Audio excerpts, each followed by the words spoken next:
What's up, guys? My name's Cody, and this is another UFC full card breakdown for UFC 287. We got the rematch: Alex Pereira, the champ, taking on Izzy, the now contender.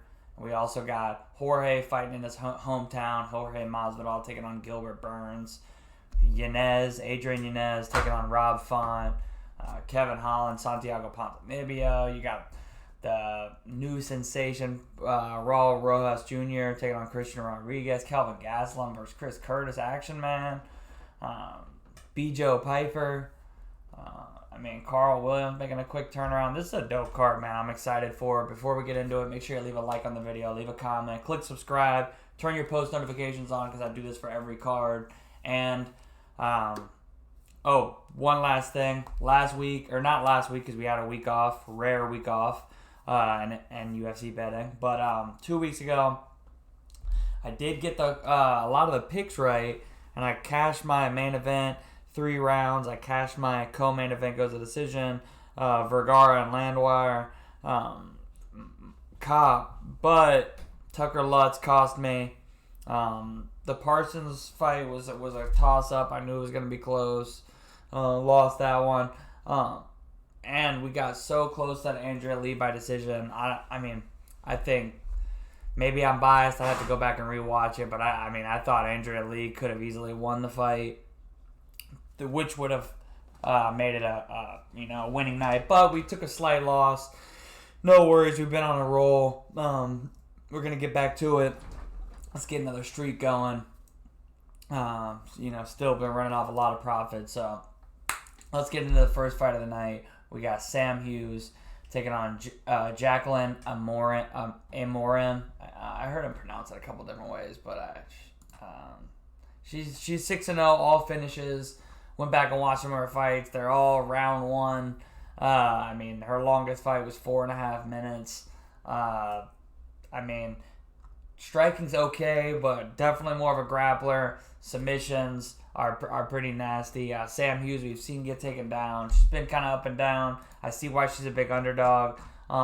She hasn't had some, losing to Pereira, Rodriguez, Luana Pinheiro, who we're going to be talking about later. Not great. At least she beat up Elise Reed and Estela Nunes, but, it's not like those girls are high level either. This is kind of the same caliber. I think Jacqueline should be able to take her down. Should be able to, if she can get her down early, probably will find the submission.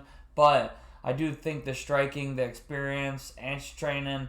She's been in the UFC there for a lot longer, a lot more fights. I just feel like, she's a live dog here. I will take Jacqueline, but, am I betting her minus 250? Hell no. I'll take Jacqueline, though, to get her down, get the early submission. But, definitely Sam Hughes is a live dog. But there's some underdogs I like better on the card. So I am going to go with the favorite. But I'll say first round submission. But, minus 250 on a debut women MMA fighter. I'm good. Who's all 6-0 with all finishes? Yeah, that's not a good way to sustainably make money in betting MMA. Next up, though, we got another kind of toss-up, in my opinion. We got Steve Garcia taking on Shailen Nerdembeke. Nerdembeke kind of part of that scandal with Derek Minner. Derek Minner went in there compensated. Who knows? Did he completely throw the fight? Was he compensated and just went in there to get a paycheck? What exactly happened? I'm sure we'll find out. But regardless, can't really do much with that fight. And the TJ Brown fight, he did what he had to do. Wrestled. It wasn't a great fight. It was kind of close on the feet, but he edged it out. Sean Soriano, kind of much of the same. He's more of a decision guy. He does have power. He just doesn't. You can tell the guy hits hard, and he's got 50 fights, but doesn't tend to find the finish as much in the UFC. At least lately, it's been more of when he wins, it's been more by decision.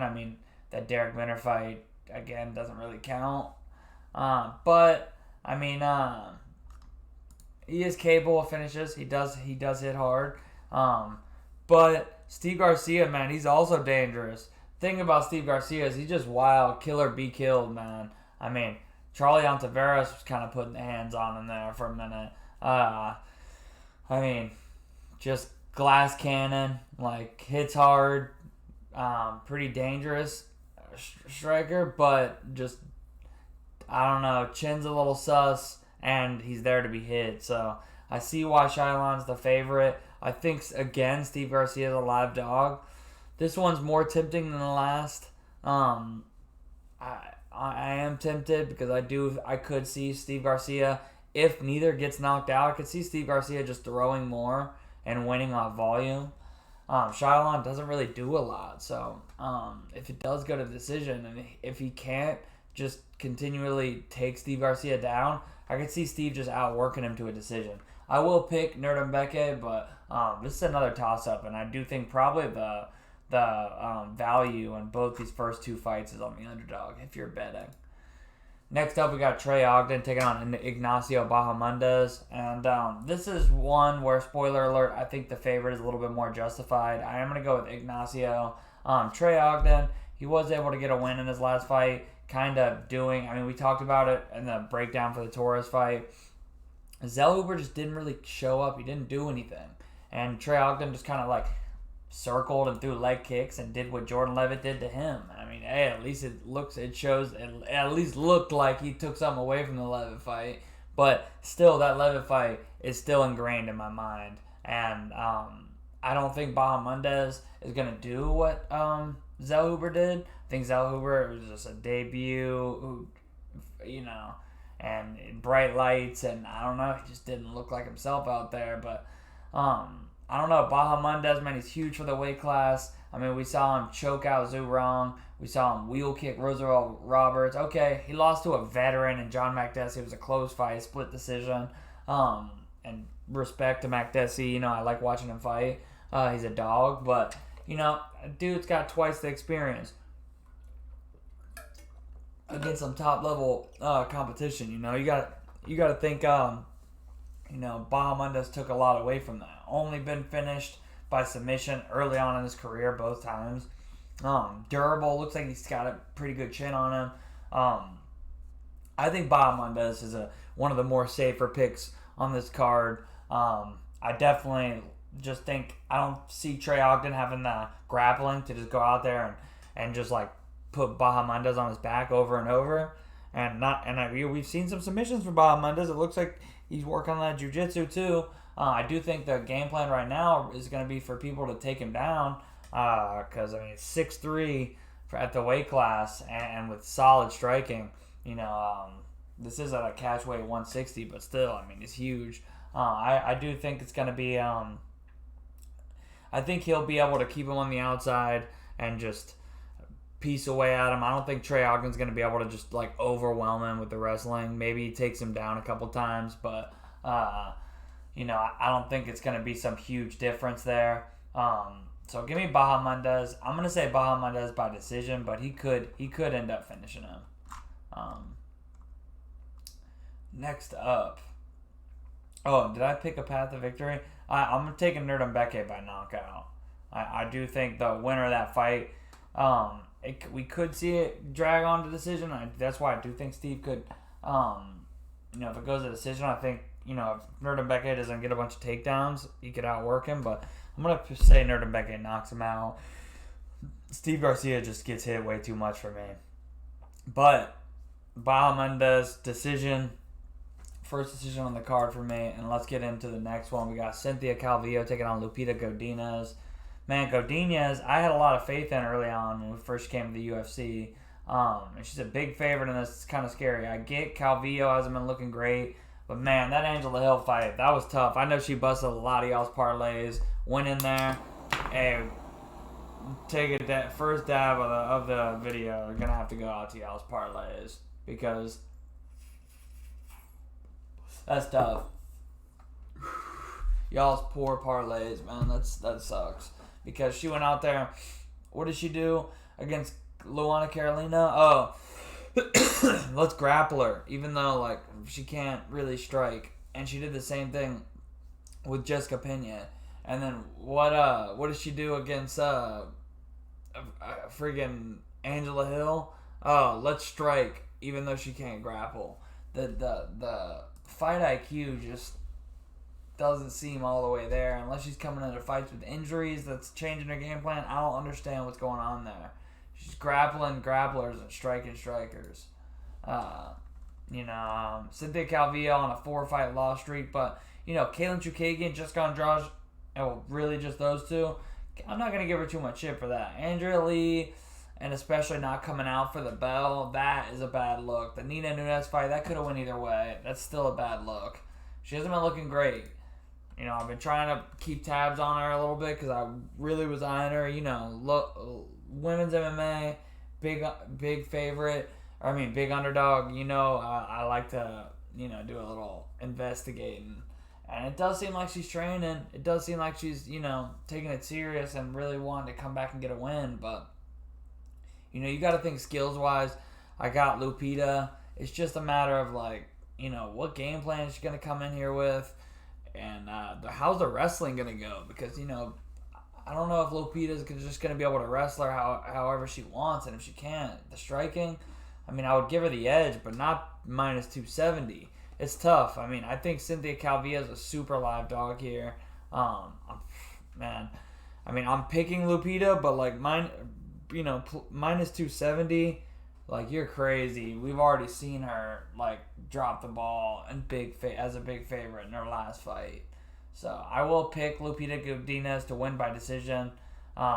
It's hard to bet Cynthia, based on what we've been seeing from her, but if that line keeps going up, people start parlaying Lupita, I'm gonna be pretty tempted to put some on Cynthia. But Lupita by decision, and let's move on to the next one. We got Carl Williams taking on Chase Sherman. Carl Williams, man. I just bet him the other day against Brzezinski. He looked good, went in there, mixed it up pretty well. We've seen he went out there and wrestled some really good wrestlers, put them on their back. I get why he's a big favorite. Chase Sherman, we've seen him get out grappled. We've seen him, lose countless fight after fight in the UFC. A lot of people love shitting on the guy, but hey, he is tough. And his striking, I think he might, with the hands, he might have a little bit of an advantage here against Carl Williams. Do I think Carl Williams is going to sit there and box him? No, but, it's a heavyweight fight. I like Carl Williams, but, only 9 fights. It's against a lot of low-level competition. Chase Sherman's fought the much better guys. Minus 500, I don't know. I like Carl Williams. I think he should win this fight. We've seen Chase Sherman get grappled over and over. I think what happens most likely is Carl Williams goes in there, puts him on his back. Maybe he'll find the submission, but, probably just wrestle him for 3 rounds. Unless Chase Sherman really does gas out and the ground and pound or rear naked choke comes in. But, I definitely am picking Carl Williams. But, man, this line is pretty freaking crazy. Minus 500 in a heavyweight fight with a guy who has 1 UFC fight and 9 fights. It's a little sketchy. Would not be parlaying that if I was you. I do think he will win the fight, so don't get me wrong, but be careful if you're parlaying that. If you're taking Chase Sherman, hey, I get it, man. If you play those type of bets long term, you tend to make money. People who take these heavyweight and women's MMA big favorites, big underdogs. I do them when I can. It's tough to bet on Chase Sherman, but if that goes over plus 400, man, it's plus 400 in women's MMA or heavyweight. That's sometimes you just gotta close your eyes and just jump in. You know what I mean? It's getting into that territory, and I just bet Carl Williams. I like the guy. I think he's good, but minus 500 for an inexperienced heavyweight, I don't know. He could definitely get caught and get knocked out. But I will take Carl Williams. I'll take him by decision. Let's move on. Next up, we got Gerald Meerschaert taking on Joseph Pyfer. And Gerald Meerschaert, as an underdog, Joseph Piper, I know a lot of people like. His striking's been good. He lost to Dustin Stoltzfus. Fight wasn't looking that great. I mean, it was competitive, and then he, injures his shoulder, I think. We saw him get guillotined by Patti.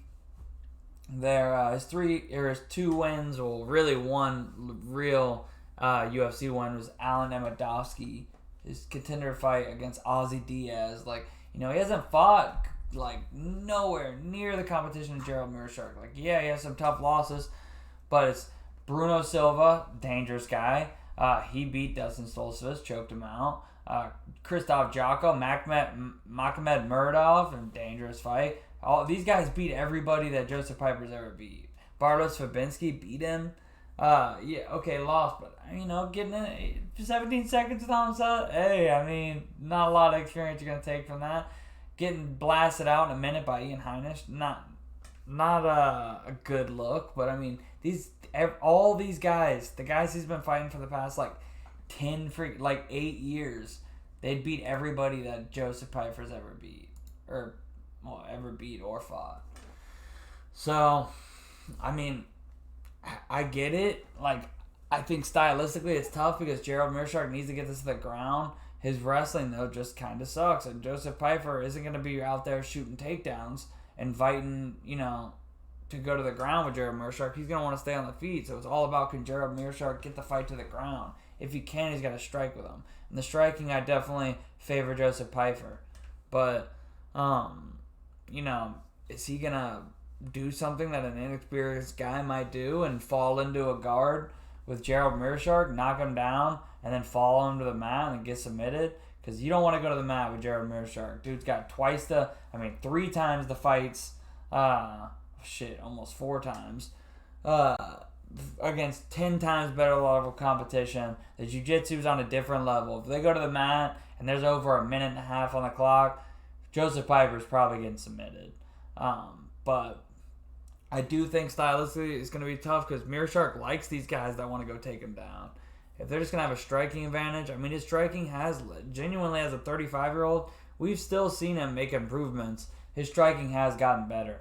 But I do think Piper's got the much heavier hands. I think, on the feet, Meerschaert might be in some trouble. But, I don't know. I think this is a dangerous fight for Joseph Piper, man. I think the UFC thinks that, he's going to go in there and blast Meerschaert's head off. That's definitely what they want to happen. But I don't know. I'm not sold. He hasn't fought really anybody yet. And I've been kind of on the fence with a couple of these underdogs. And I'm going to just pull the trigger. I haven't bet it yet. I want to watch this line. But I'm going to take Gerald Meerschaert. I think the inexperience is going to show here a little bit. I don't know. I know that on the feet he's going to have an advantage. Meerschaert's wrestling isn't great, but I'm going to say Meerschaert. I'm going to take the dog and say he gets the submission. I think it's pretty possible. He's got much more experience, much better fight level or fight competition, much better jiu-jitsu. The wrestling, offensively isn't great, but, if he can get it there at any point, I think he can submit him. So I'll take Meerschaert by submission. Let's move on. We got Michelle Waterson-Gomez taking on Luana Pinheiro. This is a pretty solid fight. I would have probably put a couple of other fights I just mentioned ahead of it. I'm not gonna lie, but Pinheiro, she beat Sam Hughes. She beat Randa Marcos. Outside of that, a lot of girls you probably wouldn't know. But pretty solid. Mostly wants to get the fight to the ground. But, we saw that illegal upkick win that she had. I say win, but it was that illegal upkick from Randa Marcos. I had bet Randa Marcos, so I was a salty one there. And, that one hurt. But, in this fight, I do feel like, on the ground, she's going to have advantages. But Michelle Waterson, man, look at the competition. Speaking of that, like the Meerschaert fight, it's like, just insane step down here. Amanda Lemos, Marina Rodriguez, okay, Angela Hill, man. But Carla Esparza, who was just champ. Joanna, Carolina, back when she was actually like winning fights. Tisha Torres, back when she was a beast. Rose, she beat / fought all the best girls. So, big experience, big level of competition advantage. She is 37 though at 115. Not enough dog money on this one to take the shot, but I do feel like the striking is going to be, she's a little bit more fluid, bouncy, quick on the feet. Is she as dangerous? No, definitely not, but the fight IQ is there, the experience. She's good at mixing it up and doing enough to win rounds. I do think she's a live dog. It's just plus 140 for a 37-year-old 115 fighter, regardless of the male or female. That's tough. I'm going to pick Pereira, but I think Waterson is live. If that line gets better, maybe I could take a shot, because I do think, if I'm going to bet women's MMA, they're going to be underdogs. Next up, we got Kelvin Gastelum taking on Chris Curtis. Action Man Curtis. Man, Gastelum's been on a rough stretch. He did beat Ian Heinisch, but outside of that, it's been 5 losses. But you got to look at the losses. Who does he fight? Jared Cannonier, Robert Whitaker, Jack Hermanson, Darren Till, Izzy. Before that, he beat Souza, and he beat Bisping. He lost to Weidman. He beat Tim Kennedy. He had that no contest because of the Vitor Belfort popping. But, there's been he's been fighting the best guys for like 8 years. He's a beast. He's tough. But Chris Curtis is also tough, and I do feel like even though he's the older guy, he seems like he has a little bit more left on the tires. At least he just seems. Kelvin's tough, but it doesn't seem as hungry as Chris Curtis where they're at in this career. And this is the fight game. That does matter, Chris Curtis comes into the UFC. He's not even naturally a 185er. He's a 170er. Gastelum just kind of like undisciplined. I say that for an MMA fighter. The dude's clearly disciplined more than 99% of people getting in the cage, doing what he does to be fight ready to go 25 minutes, okay? I just mean, he admits that if he could fix his diet and stuff he could make 170. He's not a 185 or he's smaller. Okay, let me just preface all that by saying that. But, anyways, Chris Curtis might be 35, but, he waited for his shot to get to the UFC for so long. When he got it at 185, he's just fighting up. And because he knocked Phil Haas out as a big underdog, they gave him another big, not only a big underdog fight again, but another huge guy, and then he knocks him out. 2 huge guys right here. These dudes have like 20 pounds on him. Then what do they? Oh, we're gonna give you the next biggest middleweight. I swear they wanted somebody. I don't know. That's weird. I swear he fought like the 3 biggest freaking middleweights, but nah. Especially Adolfo and Brendan Allen. Jeez. And then Phil Haas is like just. Stylistically on paper, you could argue that was a bad matchup for him. But Jack Hermanson, he does what he has to do. He kind of just, uses IQ and his length and, just his experience to just friggin' chip away for 15 minutes and make it boring. But if you get into a slugfest with this guy, you typically get knocked out. And that's typically what Gastelum does. But Gastelum has been cast iron. So can Chris Curtis knock him out? I don't know, but I do think he's going to do a little bit more. I think he's a little fresher. I think he's a live freaking dog. Obviously a live dog, but I actually think I'm going to take him in this fight. Even though he's 4 years older, it just seems like he's still on the upswing, whereas Kelvin just hasn't been looking great. He hasn't been looking great against the best guys, and maybe, they're both actually fighting people their size in this fight, so that's cool, because Chris Curtis, both these guys typically, Chris Curtis actually going to have a bit of a size advantage on this one. Kelvin's like the smallest middleweight in the division, but, we'll see how that, I'm sure they're both relieved to fight somebody more their size for once, but, I don't think there's going to be a lot of grappling. I think these dudes are gonna box. And I'm gonna lean Chris Curtis to throw more. They're both really tough, durable. I think Chris Curtis by decision. I don't know, man. I haven't loved what I've been seeing out of Gastelum. He's also been dealing with some injuries, some staff and just bullshit, and having to do a bunch of training camps. I gotta lean Chris Curtis. Just has a little bit more momentum. And it's a close line. He's actually a slight dog right now. Ever so slight. So we'll take Chris Curtis, and we'll take him by decision. Next up, we got Rojas Jr. taking on Christian Rodriguez. Rojas, big favorite, which is a little scary. I mean, the kid is freaking 18 years old. And Christian Rodriguez, who we just saw recently, I guess that's been a little bit. I feel like that was more recent than it was. But, Joshua Weems chokes him out. I mean, he's been pretty solid all around. I mean, his wrestling isn't terrible, so that's the big question. Can Rojas get him to the mat? Because we know Rojas, straight jiu-jitsu fighter, takes these guys down to submit them. So it's all about, can you stuff the takedown? Can you, defend the submissions? Christian Rodriguez, decent grappler, decent wrestling, but definitely is going to have a bit of a striking advantage. We've barely seen Rojas have to strike, to his credit, he hasn't really had to do it. But it hasn't looked like he's some fantastic striker. Now, I'll give him the benefit of the doubt because we haven't seen it a ton, but, hasn't looked like it's super high level. We'll see. But, I don't know if it's going to play out like that. I mean, I think Christian Rodriguez can make it tougher for Rojas to get into the mat, but I do feel like, at the end of the day, Rojas has the wrestling to get him down.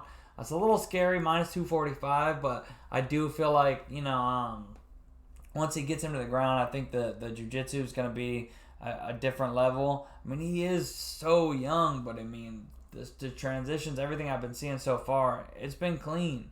I do think, the UFC's going to have to slow down a little bit, because this one's getting a little dicey. I would not be shocked if Christian can pull it off, and I do think, if you're betting him, I get it, because minus 245 is too steep. I definitely would not bet that. I'd have had him like minus 180 or something like that, minus 170. I do think he's the rightful favorite, but too steep for me. I'm going to say Rojas gets him down, submits him. I'll say, I'm going to say second round, but maybe takes him down in the first. Can't get the submission in the second he gets it. But we'll see. But I'm going to take Rojas, get it done, submission. Definitely would not bet that, though. The line's too chalky at that point. Next up, we got Kevin Holland taking on Santiago Ponzinibbio. Man, pretty crazy seeing Holland come in as such a big favorite. It was just a couple years ago, Ponzinibbio was at the top of the division. One of the guys that I was telling everybody don't sleep on. But he had so many health issues, injuries, just out for so long. Then he came in. I think that was a really tough fight back because, the Leech, so explosive, just powerful. And then, you're going to be a little off having not fought in, 3 years. And then you get caught like that, you get knocked out. And, had a pretty good performance from Beza, but did get caught at one point in that fight too. Then he fights heavy hitter Jeff Neal. That was a really close fight. Then Michelle Pereira was really close. Both those fights, so competitive. Loses both the decisions. The Morono fight, he was losing that fight. And then he comes back and gets the knockout. Was starting to take over, but that was a tough fight. All his fights in the UFC so far, or since coming back, have been tough. All 5 of these fights have been, tough, competitive fights. And he has taken a lot of damage, and he's had his health issues, he's had his injuries. And Kevin Holland seems a little fresher. Seems like, he's had his trouble, but it's mostly been with grapplers. Derek Brunson grappled him. Marvin Vettori grappled him. Hamza Shemaev grappled him. Stephen Thompson, that's Stephen Thompson, though. And he had a couple positions where he could have stayed on top, but he chose to let Stephen Thompson up. And that's the big problem with betting Kevin Holland as a big favorite. Is the fight IQ. It's just the lack of it. I love Kevin Holland, but he just doesn't fight to win. He fights to entertain. And, just letting Stephen Thompson up, That's wild. You literally have him down. You have a black belt in jiu-jitsu, and you're going to let the karate guy get up. Just the striker in general get up. And that's the problem. And I mean, we know they're just going to brawl it out. It's going to be a tough fight. I do think Holland's a little bit more durable, a little bit more left in the tank. That wrist injury that he got in the Wonderboy fight scares me a little bit. But outside of that, he's a more durable guy. I do think he should win this fight. It's just minus 280 on a guy that I don't know how he's going to fight or what he's going to do or what kind of dumb shit he could pull. It's tough, especially when I know Santiago's just chomping at the bit. He wants his win so bad. I mean, you can tell he's still so passionate about it. He's going to fight for your dollar. Dude's just, he's willing to freaking go out on his shield. Santiago is super tough. Definitely a live dog. Plus 225 for him against 95% of the division. You're going to want to take that. I do think he's the value side. I'll pick Kevin Holland, but the value's definitely is dog or pass for me. Definitely would not be parlaying Holland up at that price. You're fucking crazy if you're doing that. Next up, though, we got another banger of a fight. Rob Font, Adrian Yanez. Yanez is a pretty big favorite, which is interesting because, Rob Font, again, is kind of the story of a lot of fights on this card. Much better competition. I mean, Chito Vera, Jose Aldo, Cody Garbrandt, Marlon Moraes, Ricky Simone, Sergio Pettis, Rafael Sunsao, Thomas Almeida, Pedro Munoz, even match now John Lineker. Tough guys. Adrian Yanez, who's he fought? Tony Kelly, freaking Davey Grant, Randy Costa.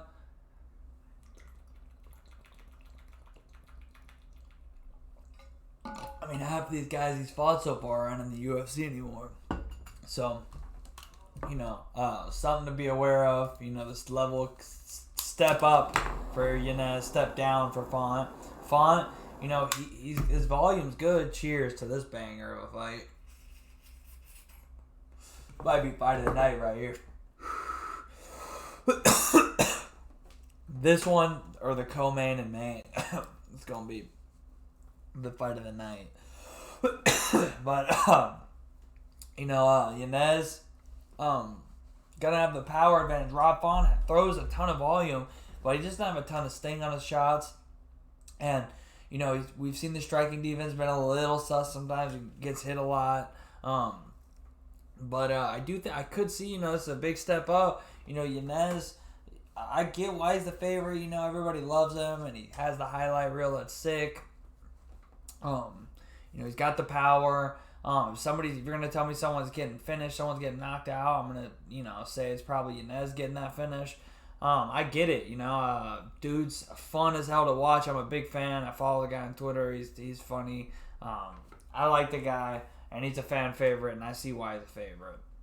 It's probably both guys want a box. There's not going to be a lot of grappling. Rob Font did take Chito down when they fought. We've seen him mix in a little bit of grappling, but I don't see either one of them doing a whole lot of wrestling. I'm struggling to want to bet that kind of favorite line against Rob Font with a guy who's coming off a win over Tony Kelly. I like Rob, or I like Adrian Yanez, but he doesn't. He hasn't shown that, I can bet him as a favorite like that against a guy who's going to throw twice the volume. He's going to have to really get knockdowns or knock Rob Font out if they're not going to do if they're on the feet for a whole round. I feel like Yanez really needs to knock him down to win some of these rounds at least, because Rob Font's going to keep throwing, man. His volume is always on point. So, there's been a couple of dogs that I've been really close to pulling the trigger on, but I haven't put money on it yet, but I'm going to pick Rob Font. I like Rob Font in this fight, man. I'm a fan of Yanez, but I just feel like Font's this is a good bounce back fight for him. Yanez got all this hype, rightfully so, fun as hell to watch. He's been on a roll, and momentum is a thing, and that's something to be worried about. But I think Font can, he's got a nasty jab. We saw what he did to Cody Garbrandt with it. I'm not comparing Yanez to Garbrandt, I'm just saying. And I get that he is 35 at bantamweight, and, he hasn't been looking amazing his last couple fights, but I don't know. I think this is a bounce back fight for him. If Yanez can get it done, that's going to be super impressive, and it's going to be off to the races with him. And this division is so stacked. My God. Best division in MMA. It just is. It's surpassed lightweight at this point, in my opinion. There's people that aren't even ranked that could eventually be champion. I mean, this fight's crazy. I'm going to say Rob Font, though, gets the decision. I'm going with the underdog. I'm going to say he survives the power of Yanez early and then can just take over with his volume. So I'm going to take Font as an underdog. Let's move on to the next one. Next up, we got Gilbert Burns, Jorge Masvidal. And Jorge Masvidal, obviously coming off 3 losses in a row. But, Colby Covington, Kamaru Usman, and Kamaru Usman. You can't really give him too much shit for those. And those are completely different stylistic matchups. Gilbert Burns obviously is a grappler as well. But, more of a jiu-jitsu guy. Than the wrestling. He doesn't really have the wrestling that Colby or Usman does. And Jorge's traditionally had great takedown defense, honestly, or at least pretty damn good. And if it's on the feet, Jorge Masvidal is going to be the faster. I mean, Burns is pretty explosive, but Masvidal on the feet, he's the more going to be the better technician. He's faster. One punch power might be pretty close. Masvidal has power in more punches than Burns does, but Burns' right hand, he does hit plenty hard, but Masvidal, he's definitely the better striker. He's definitely got some advantages on the feet, but Gilbert Burns, neither of them are super young, but his welterweight, you can get away with it a little bit more than bantamweight or something like that. Burns, obviously, a little fresher than Masvidal. Masvidal has fought, 50 fights and then had all the street fighting too. And, we have seen him. Usman did knock him out brutally not too long ago. Usman knocked Burns out too, but it was a little bit of there's levels to knockouts. Burns needs to get in here and take him down. On the feet, it's going to be close. On the feet, you don't want a Burns ticket for minus 500 if I was to tell you they're going to do a whole lot of striking. You just don't. Masvidal's still dangerous. Even at 38 years old, he's dangerous on the feet. He's a better striker, straight up. But I do think Burns can take him down. Is it going to look like the Wonder Boy fight? I don't think so. But I do think Burns can take him down. Can he find the submission? I don't know. Masvidal's always had really good submission defense. I don't see him submitting them. I think Burns, it's going to be a tough fought decision. I'm going to take Burns to mix in some takedowns and get it done. But I could see Masvidal having some moments, man. I could see him catching Burns, maybe knocking him down, maybe, at least wobbling him a time or two. This I don't think minus 500 is, I don't know, man. I do like Burns in this, and I'm not gonna lie, I'm not like a Masvidal hater, the character, it's not really for me, but I get it. He's just trying to make money. I get it. Whatever. He fought for so long. I try to let him have a pass because, it's a little annoying because he gets on Colby for it, and tries to break kayfabe, which is fine. It's not WWE. They can do that. But he'll try to be like, oh, Colby's just playing a character. It's like, come on, bro. You walked out there with the Gucci robe. You do the whole, Scarface thing. You're playing a character just as much, honestly. I get it. Yeah, you were a street fighter. You're pretty, street kid and stuff. But, come on. You're definitely playing a bit of a character. That being said, I'm not a hater. But I do feel like, he's kind of getting slept on here a little bit. And so I don't want to completely write him off. Minus 500 is a little too much for me. And again, I said all that to say I've made a lot of money betting against Masvidal the past couple of years. But, I don't know. This is a fight where, as much as I do feel like Burns should win, it's minus 500, man. That's pretty steep. So I will take Burns. I'm going to take him to win decision. Maybe he can catch submission, but Masvidal's submission defense has been so great over the years. I could see him defending, getting taken down sometimes, the striking being pretty close. He has his moments, but in the end, Burns with the takedowns, with some ground and pound, and some decent shots on the feet himself. I'll see Burns taking the decision. Give me Burns by decision, and we're gonna move on to the main event, the rematch. Alex Pereira versus Israel Adesanya, 2 or 4. If you're an Izzy fan, you probably say 2. Otherwise, you probably say 4. Cheers for this banger of a fight. I mean, shit. You could, I get it. It's 3-0, Alex, but, it's crazy to see Izzy as a favorite, man. Because, or at the same time, I get it because it's 3-0 Alex, but, in the last 2 times they fought, well, the first one, super close, decision could have went either way. The second one, Israel was winning, and then he gets caught and knocked out cold. And the third fight, not knocked out cold, but he was knocked out. It was a good stoppage. If you say that was a bad stoppage, you're crazy. The ref saved him there, man. You got to save the fighter there. He was looking at the ground like this, wobbled, and you got up against the cage, and you got like one of the scariest dudes in the UFC there, man. Save the fighter. He was done. I want to see, like, does Israel go in here with a more takedown-heavy approach, or is he worried about gassing out? Does that have anything to do with why he slowed down in the last fight? Because he's a striker, so when you're a striker and you do a lot of wrestling, you get tired, and vice versa. I don't know the science behind it. That's what it does. You're not used to it. You're not breathing as good as you would if you were striking, doing what you're doing in the gym as much. I know they all do everything, but he's still a kickboxer at the end of the day. Both of them are. So is he going to be worried about that? Because he's seen he can take Alex down. Yeah, they both landed the takedown, but he was the one who did more with it. So maybe he should go back to that, or do you stick with what you got you to the dance? I would tend to say that, you don't want to come switch it up now. You're in title fights, but at the same time, it's like, so you got to switch something up. This shit ain't working. So I genuinely think he either has to come with a wrestling-heavy approach, or he's got to come straight at Alex. Because I don't think this game plan of, I'm going to be the matador for 25 minutes, it's just not working, man. It's not working. You lost the decision and you got knocked out twice. I'm not saying he was running. Like, Alex brings the fight, so, you can't really run from the guy. He's good at cutting off the cage or the ring, and, he's just good at, keeping you in front of him. But at the same time, I do think Izzy, if you're Izzy, you just got to come at this guy.